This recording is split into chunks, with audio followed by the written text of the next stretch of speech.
Hey, I'm Jackie. I am a character designer for Netflix, and I wanted to walk you guys through my accepted Sheridan portfolio from 2014, which is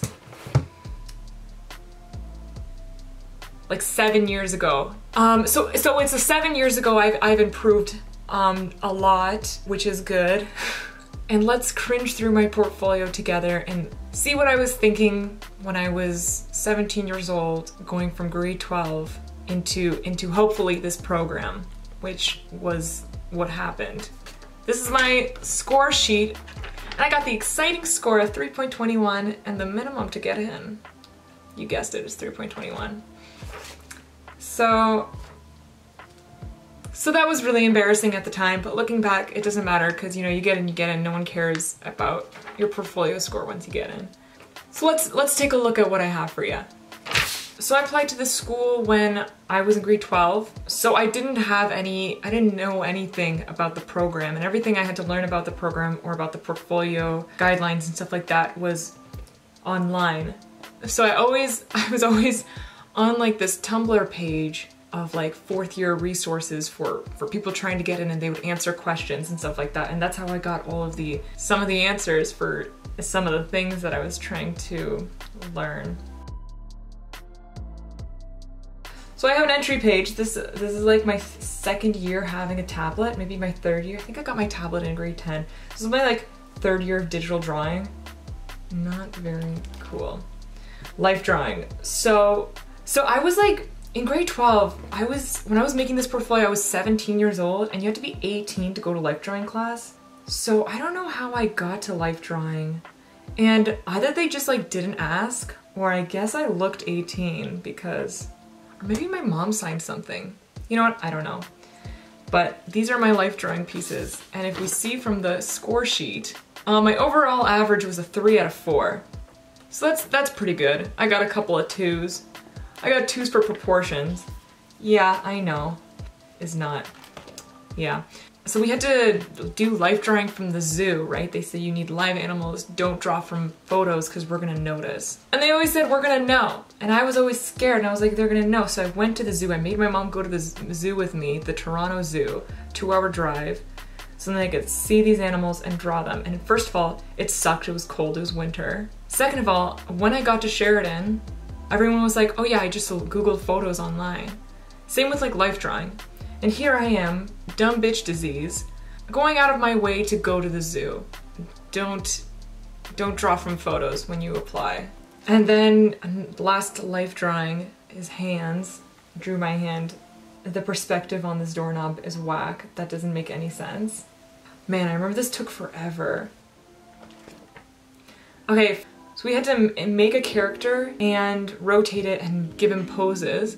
And I remember reading the forums of advice, and they were always like, don't do anything crazy, don't make a very cool inventive character, because, you know, it's more about like having a strong structure with a strong personality, with strong motivation. So like the character really fits the poses, and it's like easy. I just made a kid and nothing's exciting about it, but I guess it worked because that was my strongest category. I got 4s in the whole thing. And that's really what launched me into my minimum score of 3.21. So this guy, Jimmy really saved me here. Actually, you know what I did? I think what I did is that I drew this character on Photoshop because it's like easier because you can actually get the proportions right, and then I printed it out, and then I think I traced it. and then I drew all these understructures to make it look like I actually did it on paper, the whole thing. But I didn't. Yeah, these are okay. Mouth is very flat. Whatever. I was in grade 12. I'll give her some slack. Oh my gosh. Yeah. Okay, for storyboarding, you see these small 4 drawings? Well, actually, here's the trick. I made them on really big drawings. I don't know why. I don't remember why I did that. I think that I don't think they asked you to do it on bigger drawings and then scan it in and print it on smaller ones. I can't even think of an explanation for this. And I remember getting the ratio wrong, so I had to extend the page. It's just like, I remember taking so long at this, and because I made it so big, I had to get the line weight different. What was my score for this? Let's take a look. 3. My score was 3 out of 4. Not bad. Layout. So you had to do like a before and after of something. So like something normal and then something destroyed. Or like time passes or something. Something happens. What did I do for that? Layout. I got a 2. I got a 2 in layout. It's not very good. I remember actually, for both of these pieces, I remember the way that I did the perspective grid was I took 2 pieces of string attached to tacks or tape or whatever, and I put one on my door and I put the other one on my bookshelf nearby, and had the distance of the door and the bookshelf was the vanishing points that I would like, you know, you move the string and then you have your perspective, and that's how I did my perspective, and that sucked. Okay, this is what I should have done. I should have just made a grid on Photoshop, the perspective grid, and then draw over that. Personal artwork. These pages are from this sketchbook. Lots of color, lots of clippings, not a lot of drawing. I have another video about this sketchbook that you could see, link in description. I'll put it there for you. Anyway, put that away. This was an animated GIF with the light of the car going behind. I remember being so proud of it. I thought it was so cool. Oh, this is a sculpture that I made. And I remember having to buy a real cigarette, and then I asked my mom, can you buy me cigarettes? And then no questions, she bought me some. And then later she said, what's it for? And I said, it's for an art piece. And all the blogs and the forums say don't put life drawing in your personal artwork, but I didn't listen.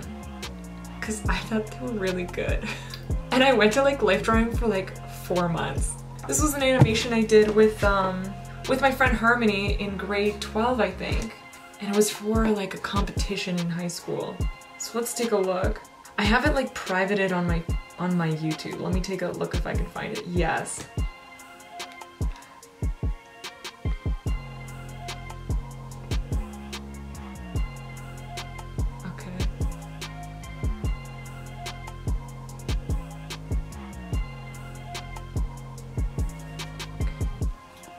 And that's it.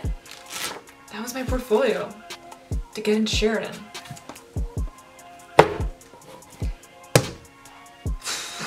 I don't know what they're looking for, and I don't know what they want from me.